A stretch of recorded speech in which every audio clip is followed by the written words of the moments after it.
Dans la figure ci-dessous, les mesures des angles ne sont pas respectées. AEBC est un losange. Ok. F est le milieu du côté, G est le milieu du côté AD. L'amplitude de l'angle AEB vaut 110 degrés. Ok.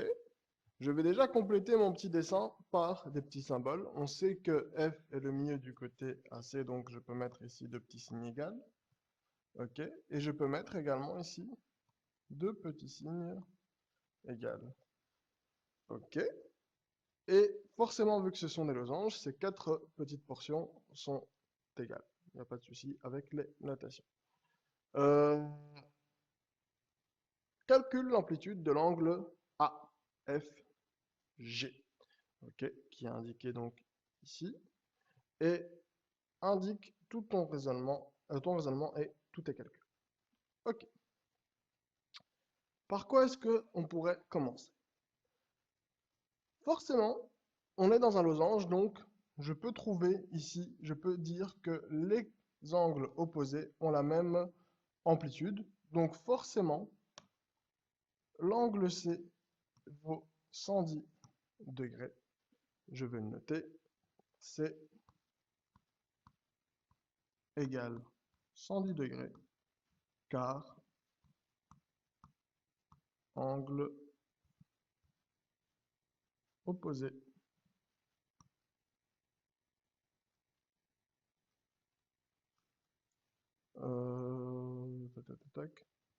à l'angle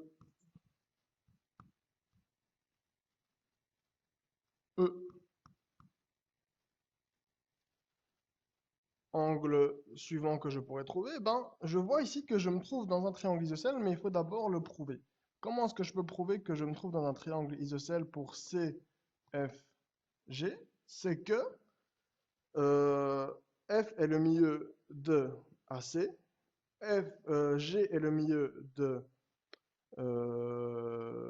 CB, donc le triangle il est isocèle parce qu'on avait à la base des segments de même longueur. Donc on va le justifier. Donc AFG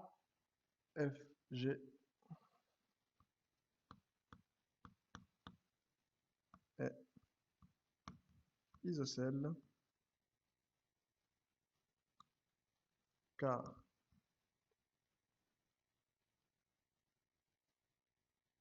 G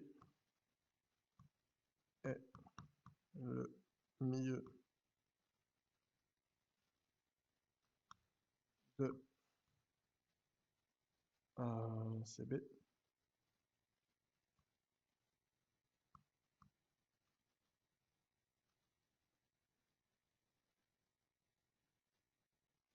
et donc je vais mettre bien un petit point ici pour montrer chaque étape de mon raisonnement. Et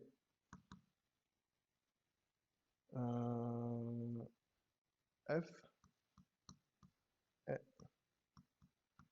le milieu de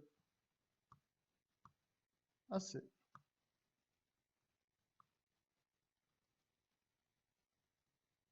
Je vais rajouter juste une petite phrase pour bien montrer. On savait que AC était égal à BC. Ah, pardon, que AC était égal à CB.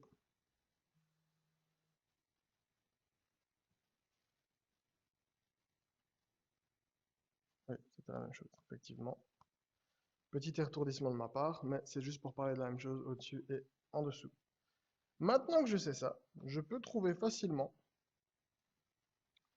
euh, mes angles F ici et G là, donc CGF et CFG. Pourquoi je peux le trouver facilement? C'est que je sais que c'est un triangle, donc je peux faire le calcul, je vais faire un petit brouillon ici sur le côté. Je peux savoir que mes deux angles auront pour somme 180 degrés moins 110 degrés, ce qui nous donne 70 degrés. Et pour trouver un des deux angles, vu que c'est un triangle isocèle, je n'ai qu'à diviser par 2. Donc 70 divisé par 2 est égal à 35 degrés. Donc chacun de ces angles vaudra 35 degrés. Donc je peux justifier par un calcul. Donc je peux noter CFG. Oui, CFG est égal à 35 degrés car 180, donc je mets mon petit raisonnement, moins, donc je mets une petite flèche, 110 est égal à 70 degrés. 70 degrés divisé par 2 est égal à 35 degrés car donc CFG est triangle isocèle.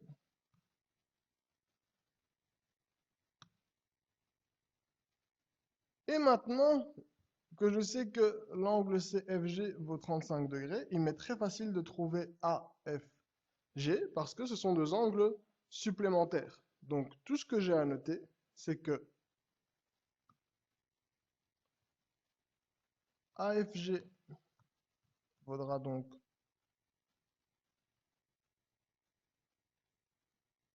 145 degrés, car